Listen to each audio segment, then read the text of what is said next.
আল্লাহ কোন সাধন পাইব তোমায় গো নবীজি, কোন সাধন পাইব তোমায়। মারহাবা আল্লাহ আল্লাহ জুড়ে আল্লাহ আল্লাহ। নবীর সমস্ত মুজিজা দেখা বিবি খাদিজা, নবীর সমস্ত মুজিজা দেখা বিবি খাদিজা, সফিয়া দিলেন জীবন যৌবন, মাল দৌলত যা ছিল চরণে সব সফিয়া দিল। আপনাকে বানাইলেন আপন যৌবন। মারহাবা আল্লাহ আল্লাহ আল্লাহ আল্লাহ। লা ইলাহা ইল্লাল্লাহু মুহাম্মাদুর রাসূলুল্লাহ সাল্লাল্লাহু আলাইহি ওয়াসাল্লাম। সকলে পড়ে আলহামদুলিল্লাহ। আমার সরল ধর্মপ্রাণ সুন্নি বাবারা, আমি আপনাদেরকে একের পর এক বর্ণনা করে যাচ্ছি আমাদের প্রিয় নবী রহমাতুল আলামিনের শান ও আজমত। দেখেন, আমরা প্রতি মাসে হোক, 2 মাসে হোক, অথবা সপ্তাহে হোক, আমাদের আপনাদের এই গ্রামের কোনো না কোনো মহল্লার অথবা আপনার ওয়ার্ডের কাউকে না কাউকে কবরে দাফন করতেছে কিনা, লাশ হচ্ছে কিনা। বাবা, এই পৃথিবীতে আপনার আমার মতো বহু মানুষ ছিলেন, বহু বাবা ছিলেন, মা ছিলেন, বহু সমাজসেবক ছিলেন। অনেকেই তাদেরকে দেখে এই কথা এভাবে চিন্তা করত যে যদি ইমুক ভাই সন্তান বলতো, যদি আমার বাবা সমাজসেবককে কেন্দ্র করে বলতো, সমাজের মানুষেরা যদি আমাদের এই কাকা দুনিয়া থেকে চলে যায়, আমাদের সমাজটা নষ্ট হয়ে যাবে। সন্তান বলতো, বাবা যদি মারা যায়, আমাদের উপর আকাশটা ভেঙে পড়বে, চলবো কিভাবে আমরা। কথা বলুন, এমন বরকতময় মানুষগুলা বহু কষ্ট মানুষ পাওয়ার পরেও কবরে গেছে কিনা, আমাদেরকে দাফন করতে হয়েছে কিনা। এমন মৃত্যু আপনারা বহুবার দেখেছেন যে 2টা বাচ্চা ছোট ছোট, 3টা বাচ্চা ছোট ছোট, বাবা মা মারা গেছে। দেখছেন কিনা এমন? প্রতিবেশী হিসাবে, মহল্লার লোক হিসাবে, আত্মীয় হিসাবে আপনারা বহু কষ্ট পেয়েছেন আর বলেছেন, আহ, পরিবারটা কিভাবে চলবে এখন, বাচ্চাগুলোর অবস্থা কি হবে। এমন আপনাদের সাথে ঘটছে কিনা, আমরা দেখছি কিনা এমন? এবার আপনারা একটু আমাকে জবাব দেন, এই যে ঘটনাগুলা ঘটতেছে, এগুলা করাচ্ছেন কে? মা থেকে সন্তানকে কেড়ে নিয়ে, শিশু বাচ্চা থেকে মা বাবাকে উঠাই নিয়ে এক কঠিন পরিস্থিতি, পরীক্ষার মধ্যে ফেলে দিচ্ছেন কে? আল্লাহ। অনেকে বলে, আমাদের মধ্যে অনেকেই এমন কথা বলে ফেলি আমরা কষ্টে, আল্লাহ তাআলা কি আর কোন ফ্যামিলি দেখলো না? এটা কেমনে করলো কাজটা? কষ্টে এরকম কথা বলে কিনা আমরা? বাবা, আল্লাহ তাআলা এমন এমন কর্মকাণ্ড দিয়ে পরীক্ষা করেন বান্দার ধৈর্য কতটুকু আল্লাহর প্রতি আছে, বলেন সুবহানাল্লাহ।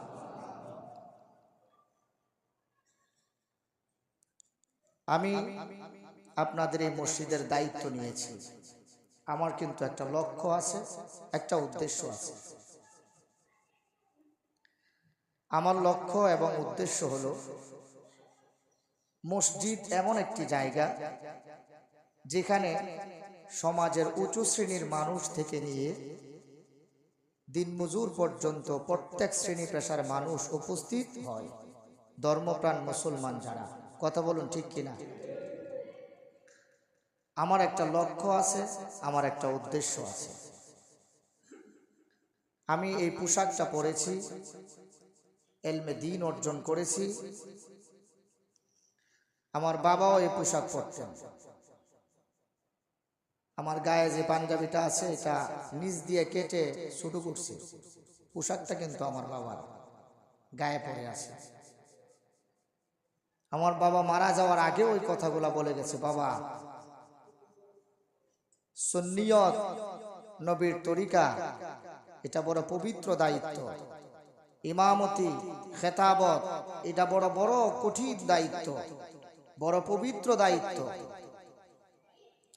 চেষ্টা এবং লক্ষ্য যেন এটা থাকে তোমার সমাজের মানুষগুলা পরিবর্তন হচ্ছে কিনা, তুমি যে সমাজের দায়িত্বে আছো মানুষগুলার নীতি এবং নৈতিকতার পরিবর্তন হচ্ছে কিনা খেয়াল রাখতে হবে।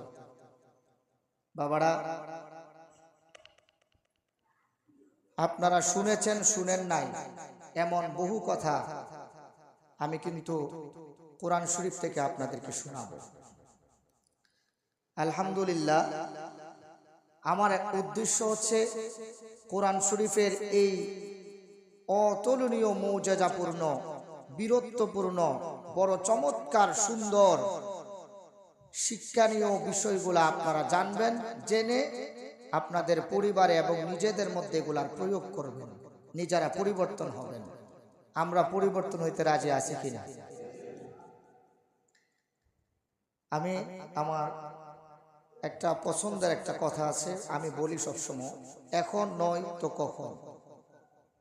আজকে আমি হায়াতটা পেয়েছি, পরিবর্তন হব না তো কখন? আগামীকাল? এটা তো আমি জানি না বাবা, আগামীকাল আমার কাছে আসে কিনা। আমি আপনাদেরকে আজকে যে আলোচনা করব এটা পবিত্র কোরআনুল কারীমের সূরা আল মুমিনের 27 নম্বর আয়াত। গত জুমায় যে আলোচনা করেছিলাম এর ধারাবাহিকতায় আজকের আলোচনা হবে। আমি বলেছিলাম শয়তান মানুষকে ধোঁকা দেয় না, তবে ধোঁকায় পড়ে মানুষ যে কর্মকাণ্ডে করবে এই ধরনের সমস্ত উপকরণ শয়তান হাতে ধরাই দিয়ে যায়। মনে করেন আপনি প্রচন্ড উত্তেজিত হয়েছেন, এত বেশি পরিমাণে রাগ শরীরে আসছে, এই মুহূর্তে আমি আপনাকে গিয়ে বললাম তোর পিছনে আমি আছি, আর মাথার বাড়ি মারি। আপনি নিজেকে কন্ট্রোল করতে না পেরে যখন একটু উৎসাহ পাইছেন দিছেন বাড়ি মাথায়। আপনার যে ভাইটা আপনাকে সমর্থন করে বলছে বাড়ি দে মাথায়, আমি তোর পিছে আছি, ওই বাক্যটা কিন্তু তার মুখ থেকে আসে নাই, তার হৃদয়ে শয়তান এসে বলছে এই ধরনের একটা কথা তুই কওয়ার পরে কি ঘটনা ঘটবে এটা দেখিস। শয়তান এই দায়িত্বটা পালন করে। আমরা কি নিয়ে কাজ করব? দৈনন্দিন কাজ করব এবং আমাদের হৃদয়ের দিকে সবসময় খেয়াল রাখব। যখনই কোনো কথা দেখবো এমন আসতেছে, বউয়ের সাথে ঝগড়া হয় না, বিবির সাথে ঝগড়া হলে দেখবেন যে বিবির এত পছন্দ করেন ভালোবাসেন, একটু মনোমালিন্য হইলে মন ও যে আরে যে কেরে বিবাহটা করছিলাম আমি, জীবনটা শেষ। ঝগড়া শেষ হওয়ার পরে কিন্তু আর এই চিন্তা থাকে না বাবা, কথা বলুন ঠিক কিনা? ঝগড়াটা মিটার পরে কি আর এই চিন্তা আসে মাথায়? তাহলে স্ত্রীর সাথে ভালো আচরণ করার সময় যে হৃদয়ে আপনার মহাব্বত ছিল, একইভাবে এই ঘৃণাটা কেন আসবে? বুঝতে হবে আপনাকে শয়তানে ওয়াসওয়াসা দিচ্ছে, শয়তান আপনাকে শিখাচ্ছে এই মানুষটা তোর জন্য উপযুক্ত না, বলে ফেল তালাক, বলে ফেল তোরে আমার পছন্দ না, বলে ফেল সন্তানের কারণে তোরে বিদায় করতেছি না। বলে ফেল একটা গালি, দে ওর বাবাকে একটা গালি। শিখাচ্ছে কে? শয়তান। কি করতে হবে? এটা থেকে বেঁচে আসার উপায় কি? কি করবেন তখন? লা হাওলা ওয়ালা কুওয়াতা ইল্লা বিল্লাহিল আলিয়্যিল আযীম পড়বেন প্রথমত। দ্বিতীয়ত বলবেন, মনকে বলবেন, বিবাহের পর থেকে নিয়ে আমার বিবির কতগুলা ভালো ভালো কাজ আছে যেগুলো আমাকে উৎসাহ দিয়েছে, আমার ভালো লাগার কারণ ছিল, সাথে সাথে ওই ভালো কাজগুলা চোখের সামনে বাসায় তুলবেন। দেখবেন হৃদয়টা নরম হয়ে গেছে। বাবারা আমার একটু গভীরভাবে খেয়াল করুন, এই সমস্ত বিষয়গুলা আল্লাহ রাব্বুল আলামিন যুগে যুগে নবীদের মাধ্যমে বান্দাদেরকে শিক্ষা দিয়েছেন। আল্লাহ রাব্বুল আলামিন কোরআনুল কারীমে বলেন, ওয়ামা ইয়াশউরুন, আমি ঘটনা বর্ণনা করি, আমি মৌজিজা বর্ণনা করি নবীদের মাধ্যমে আমার বান্দাদের কাছে। আমি অনেকগুলা তথ্য তাদের কাছে প্রেরণ করি। বান্দাদের মধ্যে যারা জ্ঞানী, যারা বুঝে, তারা এই বিষয়গুলা অনুভব করতে পারে।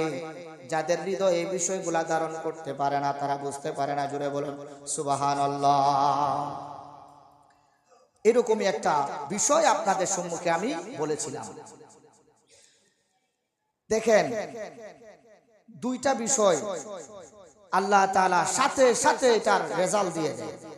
এক, নবীদের দোয়া, দুই, নবীদের বদদোয়া। আপনারা কি শুনেছেন আমার কথাটা? কি বললাম? এক হলো নবীদের দোয়া, আর একটা নবীদের বদদোয়া। উভয়টাই আল্লাহ তাআলা সাথে সাথে কার্যকর করে ফেলেন। আমার বাবারা একটু খেয়াল করুন, আল্লাহর নবী হযরত নূহ আলাইহিস সালাতু ওয়াস সালাম যখন নিজ জাতির কাছে হাত তুলে দোয়া করেছিলেন, আল্লাহ রাব্বুল আলামিনের কাছে বদদোয়া চেয়েছিলেন, রব্বুল আলামিন দোয়াটা কবুল করেছিলেন। কুরআনুল কারীমে আল্লাহ পাক রব্বুল আলামিন বলেন, বিসমিল্লাহির রাহমানির রাহিম, فأوحينا إليه أن اصنع الفلك بأعيننا ووحينا فإذا جاء أمرنا وفارت النور। আমার বাবারা একটু খেয়াল করুন, সেই দিনটা ছিল রজব মাসের 2 তারিখ। রজব মাসের 2 তারিখে আল্লাহ রাব্বুল আলামিন ভোরবেলায় আসমানকে নির্দেশ দিলেন, আসমানকে নির্দেশ দিলেন ভারী বর্ষণ করানোর জন্য, ভারী বৃষ্টিপাত করানোর জন্য। আল্লাহ রাব্বুল আলামিন যখন হুকুম দিলেন, আসমান থেকে গরম পানির বৃষ্টি আরম্ভ হয়ে গেল। আল্লাহু আকবার বলেন। বৃষ্টির পানি কি গরম? ঠান্ডা না? কি পানি পড়তেছে?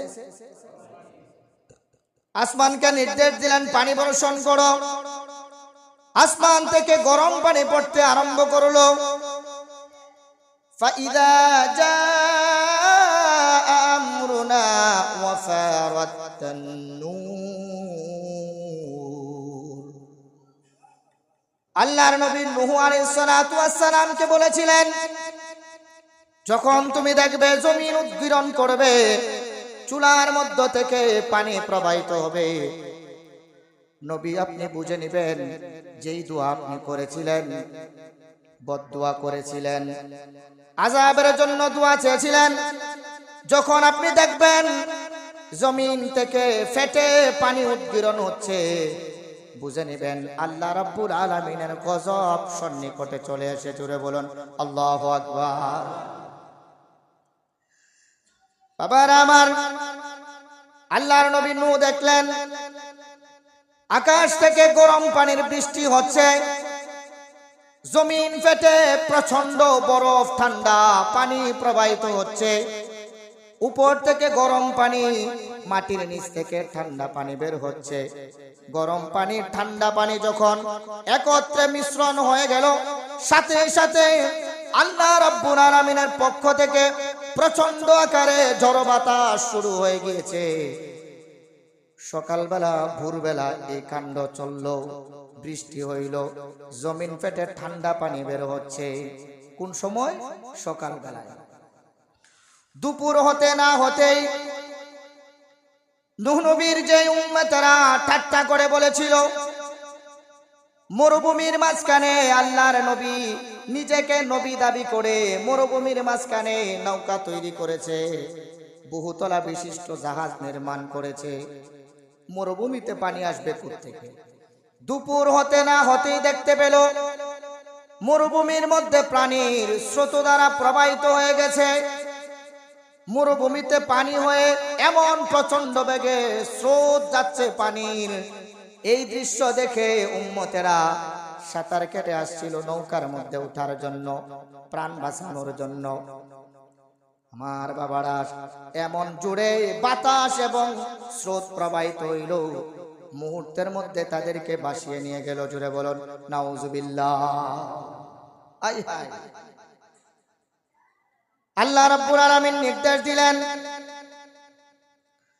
বিসমিল্লাহির রহমানির রহিম, ফাসলুক ফিহা মিন কুল্লি যাওজাইন ইসনাইনি ওয়া আহলাকা ইল্লা মান সাবাকা আলাইহিল কওলু মিনহুম ওয়া লা তুখাতিবনি ফিল্লাযীনা যালামু ইন্নাহুম মুগরাকুন। আল্লাহ রাব্বুল আলামিন বললেন, নূহ নবী আপনি আপনার কিস্তির মধ্যে মানুষকে উঠান, প্রাণীদেরকে উঠান, এক জোড়া করে উঠান, একটি নারী একটি পুরুষ করে জোড়ায় জোড়ায় আপনার কিস্তির মধ্যে আপনি উঠাইয়া নেন। ওয়ালা তুখাতিবনি ফিল্লাযীনা যালামু ইন্নাহুম মুগরাকুন। যাদের কাছে আপনি দাওয়াত নিয়ে গিয়েছিলেন, আপনার নবুয়তের দাওয়াত দিয়েছিলেন, আমার একত্ববাদে বিশ্বাস করার জন্য যাদের কাছে দাওয়াত পৌঁছিয়েছিলেন, যারা আপনাকে মানে নাই, আপনার নবুয়ত বিশ্বাস করে নাই, ইন্নাহুম মুগরাকুন, আপনার চোখের সামনে আমি তাদেরকে ডুবাইয়া ডুবাইয়া মারব। নবী আপনি তাদের জন্য আমার দরবারে দোয়া করবেন না? জোরে বলুন সুবহানাল্লাহ। আপনারা বলুন তো, বেয়াদবি কার সাথে করেছিল? কার সাথে? এই জন্য বলেছিলাম, নবীর দোয়া সাথে সাথে কবুল, নবীর বদদোয়া সাথে সাথে কবুল। আমরা দেখেন, যে সন্তান তার বাবাকে অনুসরণ করে না, সে কি সুসন্তান না কুসন্তান? যে ছোট ভাই তার বড় ভাইকে মান্য করে না, সে কি আদুরের ভাই না শয়তান ভাই? আবার বড় ভাইকেও আদর্শবান হতে হবে, আদর্শের বিপরীত গেলে কিন্তু আবার হবে না। আমি আপনাদেরকে তো প্রায় সময় বলি, সন্তান কিন্তু বাবা তার নিজের জন্মদাতা পিতার একটা প্রতিচ্ছবি। আপনার বাবার বন্ধু কিন্তু দুনিয়াতে নাই, আপনার বাবা দুনিয়াতে নাই, আবার আপনার বাবার বন্ধু দুনিয়াতে বেঁচে আছে। আপনি তারা দেখলেন, দেখে কইলেন আসসালামু আলাইকুম চাচা, কেমন আছেন? সে জবাব দিল, তুমি কে বাবা? তোমার তো চিনলাম না। বলেছে, বাবা আমি ওই ইমুকের ছেলে, আব্দুর রহিম সাহেবের ছেলে আমি। আরে বাবা ভালো আছো, তুমি বড় হয়ে গেছো। এইবার আপনার বাবার বন্ধু দোকানে বসে বসে বলতেছে, রহিম মারা গেছে, তার একটা সন্তান রেখে গেছে, খুব ভালো মানুষ।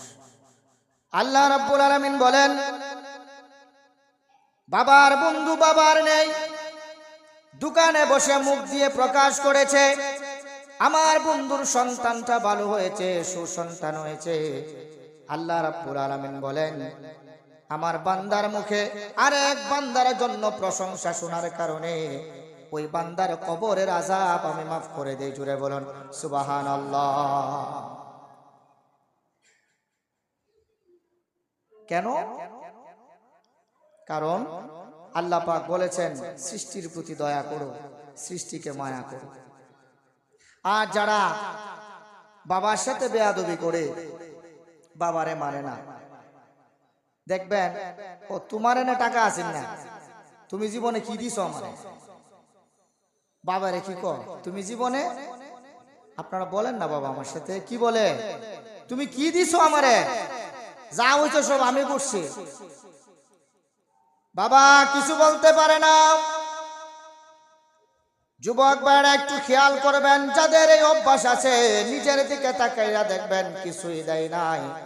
যে জবান দিয়ে বলতেছেন কি দিয়েছেন, আপনার ডেড বডিটা, পুরা বডিটাই আপনাকে বাবা উপহার দিয়েছে। কথা বলুন ঠিক কিনা?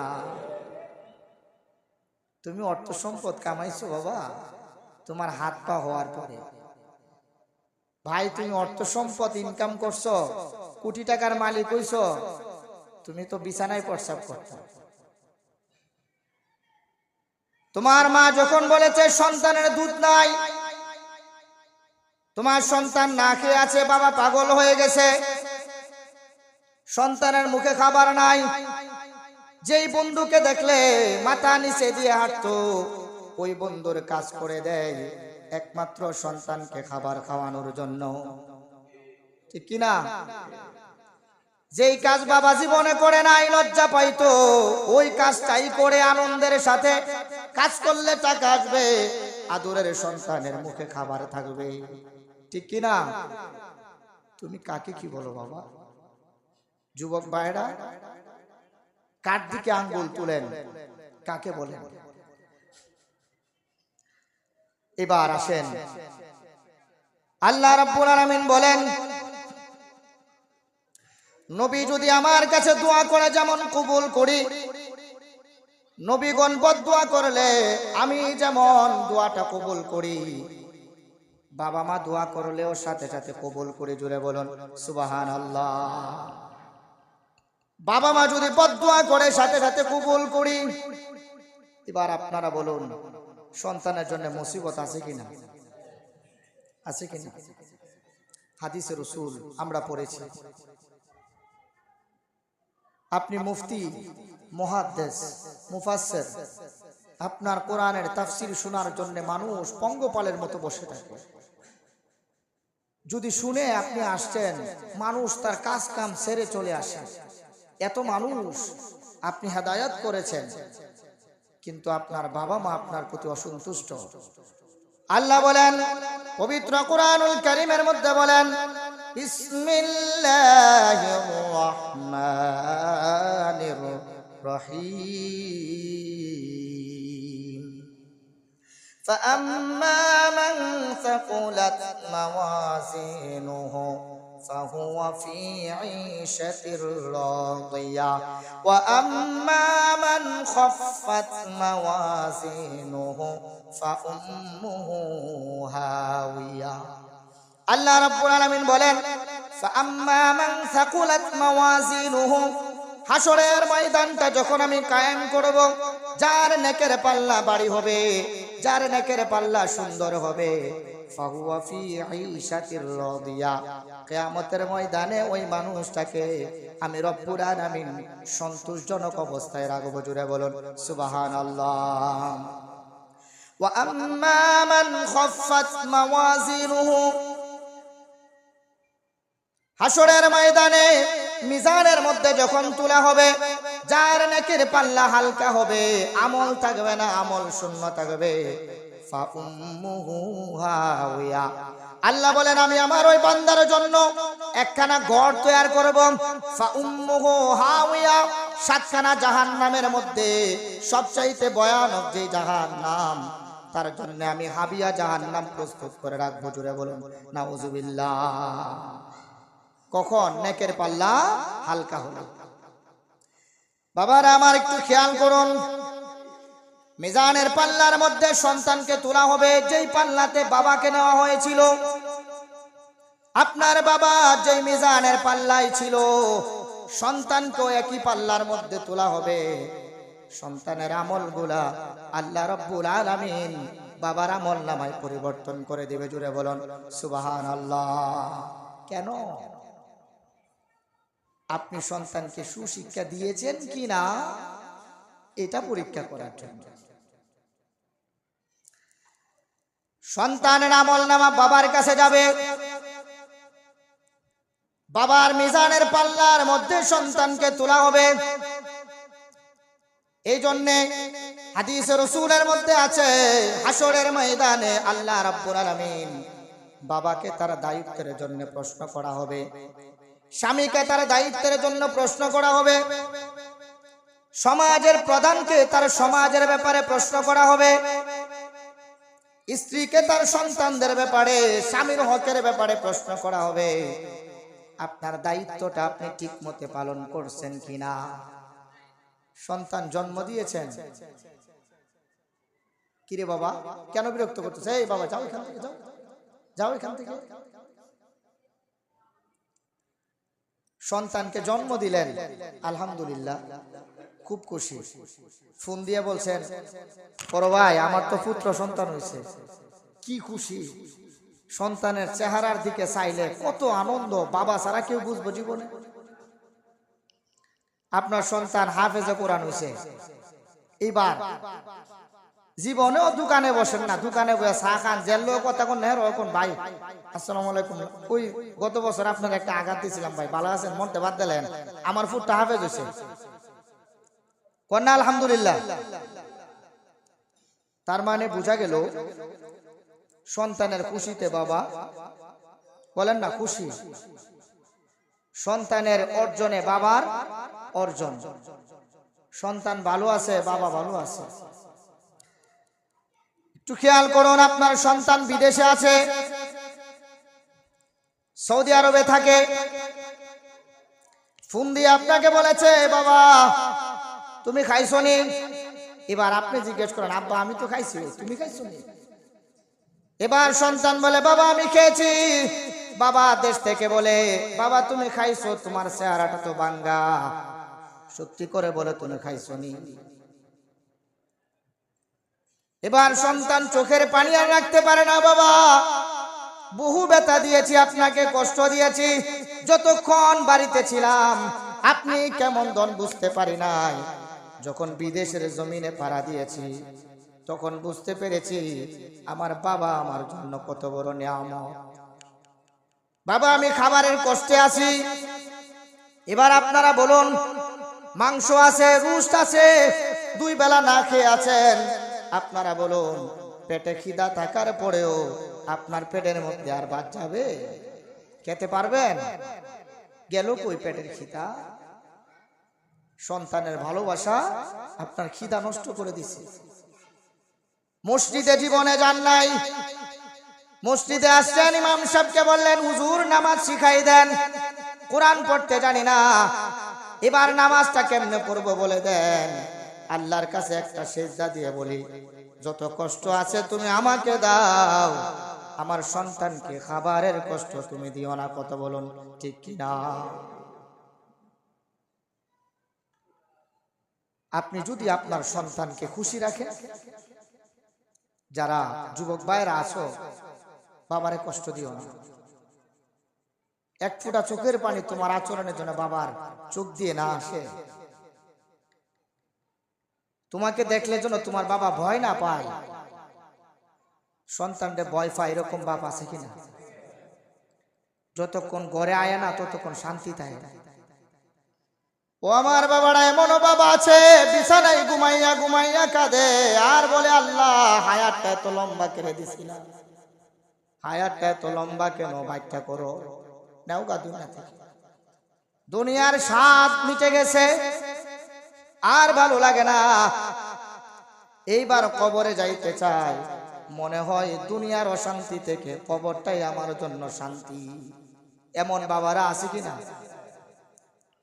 যুবক ভাইরা একটু দেখো, খেয়াল করো তুমি এর মধ্যে আছো কিনা। 5 ওয়াক্ত নামাজের মূল্য নাই, কোরআনের তেলাওয়াতের মূল্য নাই, রোজার মূল্য নাই, হজের মূল্য নাই, তোমার গোটা জিন্দেগির মূল্য নাই। বাবা তুমি যা করতেছো মনে করতেছো তুমি সঠিক, যেই দিন তুমি বাবা হইবা যা তুমি করছো 14 গুণ ফেরত পাইবা, নিশ্চিত থাকো। এই ধরনের অহংকার কেউ কইরেন না। করবেন? যুবকরা হাত তুলো, করবা? এরকম আচরণ বাবার সাথে কেউ কি করবেন না? আপনার বাবা আপনার জন্য অপেক্ষায় থাকবো, আমার ফুট কোন সময় আমি দেখতাম, ফুটটারে না দেখলে আমার পেটটা ভরে না। বউরে গিয়া কইব তোমার মারে এর একটু কইও না, আমি আইলে যাতে একটু ঘরের ভিতরে তাই আমার সামনে একটু আটতারে না, এর একটু দেখতাম আমি। হ্যাঁ আমার সামনে আনা করে আমি আইলে আর দিই না, হ্যাঁ আমার সামনে একটু দৌড়তারে না, উদু দিয়ে আইলে কি হয়, আমি আর একটু দেখতাম, মনটা শান্তি হতো আমার। বলো আপনাদের বাবাদেরকে আপনারা এমন বানাইবেন তো, এমন করবেন তো? কথা বলেন, আল্লাহ যেন কবুল করে, বলেন আমিন। হযরতে হুদ আলাইহিস সালাতু ওয়াস সালাম ইনি একজন নবী ছিলেন। বলেন কি ছিলেন? হযরতে হুদ আলাইহিস সালাতু ওয়াস সালাম ওনার সময়ে ওনার জাতির নাম ছিল আদ জাতি। কি জাতি? উনি ওনার উম্মতদের নাম ছিল আদ। কোরআন শরীফে আছে এটা। আল্লাহ কোরআনুল কারীমে এদের বর্ণনা দিচ্ছেন। বিসমিল্লাহির রহমানির রহিম। وإلى ثمود وإلى عاد أخاهم هودا قال يا قوم اعبدوا الله ما لكم من إله غيره إن أنتم إلا مفترون।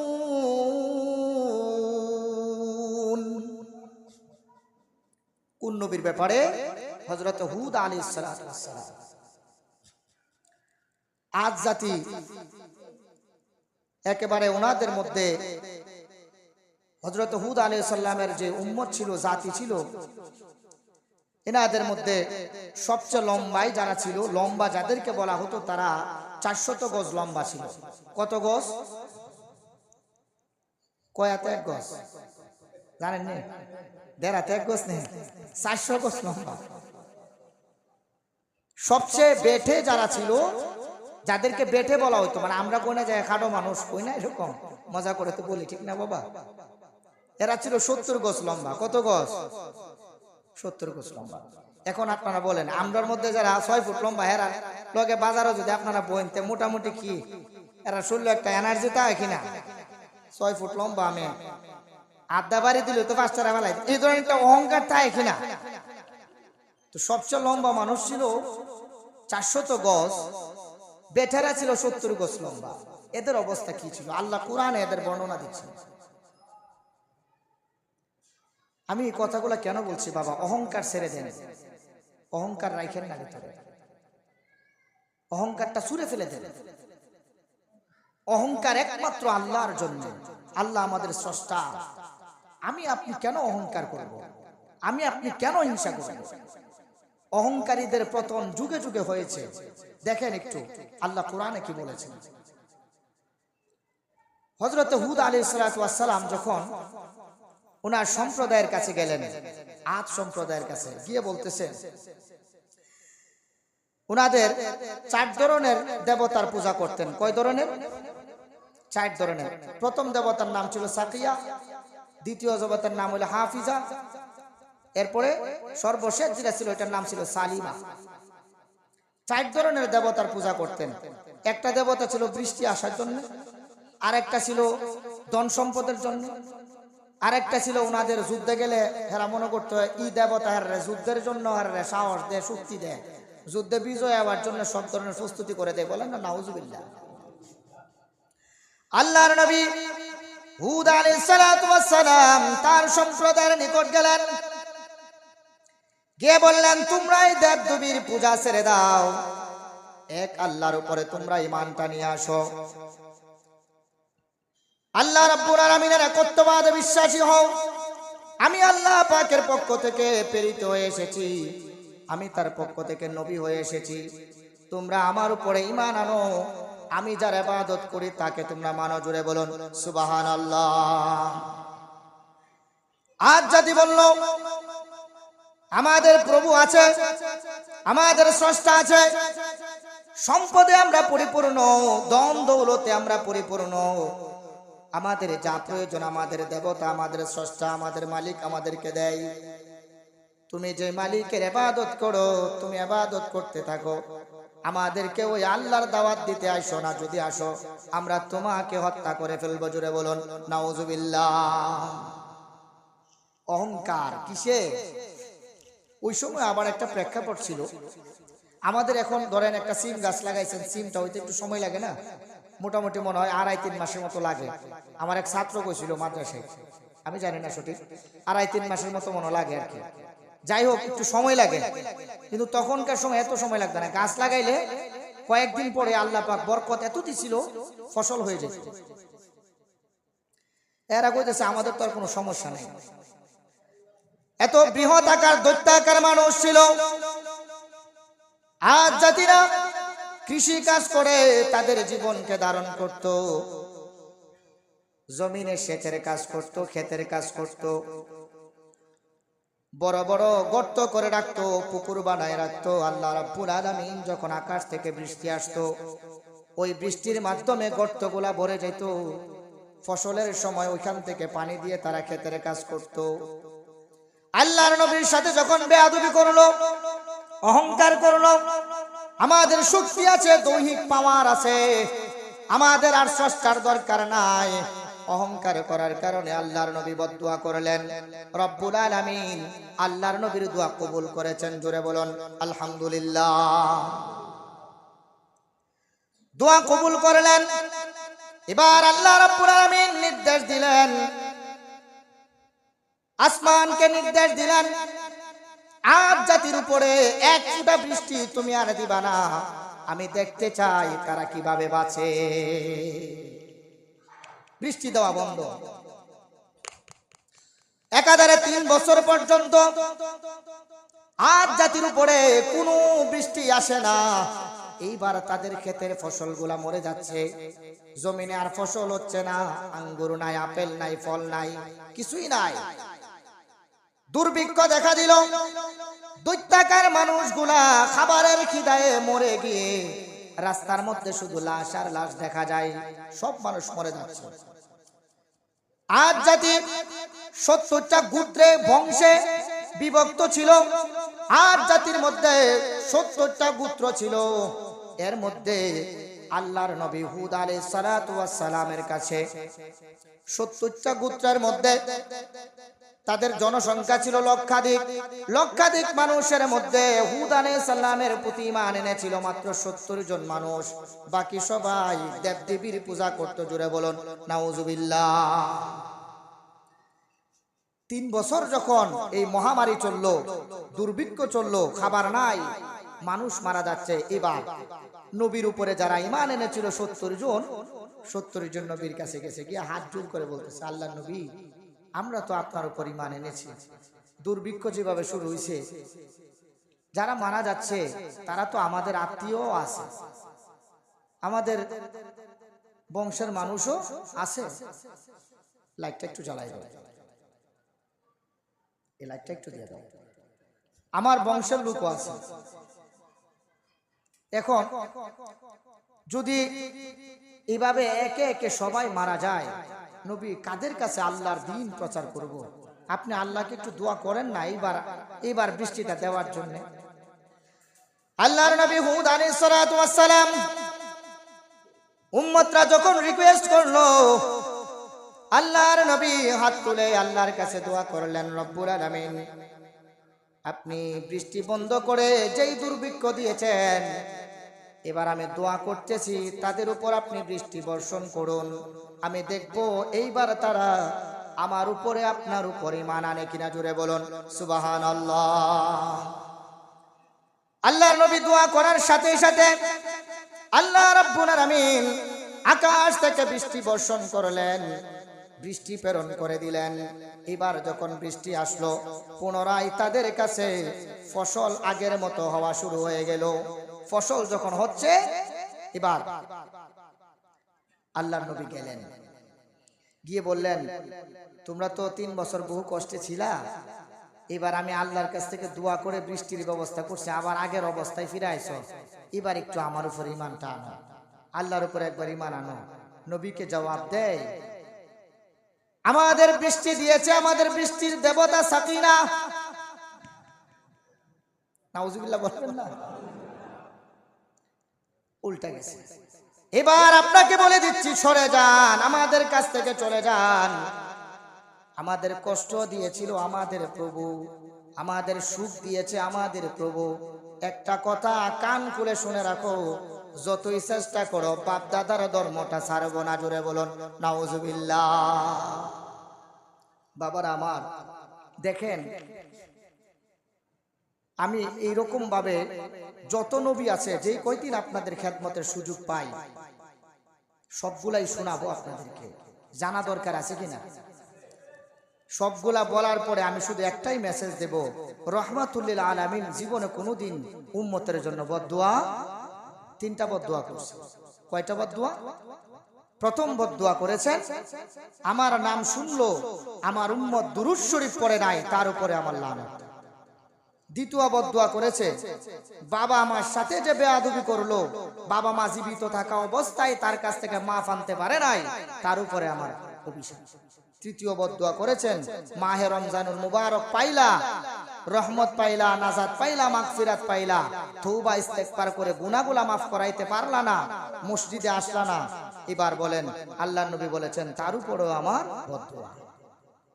সবাইকে মদিনায় নিলা, সবাইকে মদিনায় নিলা, আমায় নিলা না, মদিনা মোর আসল ঠিকানা, বলুন মদিনা মোর।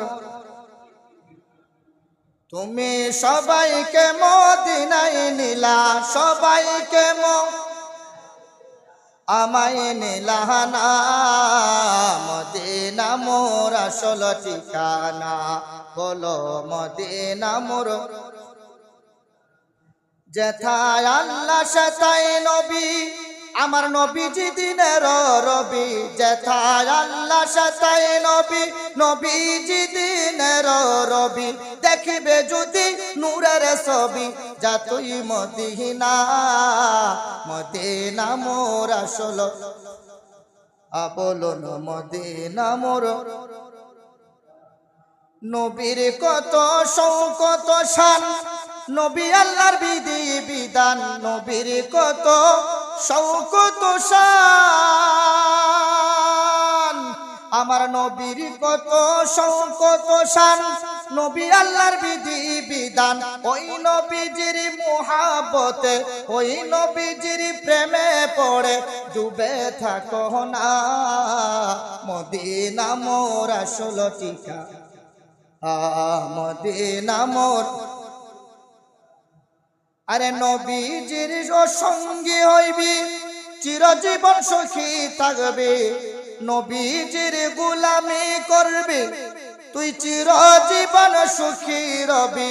মরা দিল তোর তাজা হবে, মরা দিল তোর তাজা হবে, মরা থাকবে না, মদিনা মোর আসল ঠিকানা, বলো মদিনা মোর আসল না। আল্লাহ সবাইকে মদিনায় নিলা, সবাইকে মদিনায় নিলা, আমায় নিলা না, মদিনা মোর আসল ঠিকানা, বলো মদিনা মোর। বলেন মারহাবা, আরো জোরে বলেন আলহামদুলিল্লাহ, বলেন ইয়া রাসূলুল্লাহ। আগামী জুমায় আল্লাহ যদি আমাকে সুস্থ রাখে, আমি ভালো থাকি, এরপর থেকে হুদ আলাইহিস সালাতু ওয়াস সালামের ঘটনাটা আপনাদেরকে শোনাবো। আল্লাহ যেন আমাদেরকে আমল করার তৌফিক দান করেন, সকলে পড়ে আমিন। যারা সুন্নত পড়েন না 4 রাকাত সুন্নত পড়ে নেন।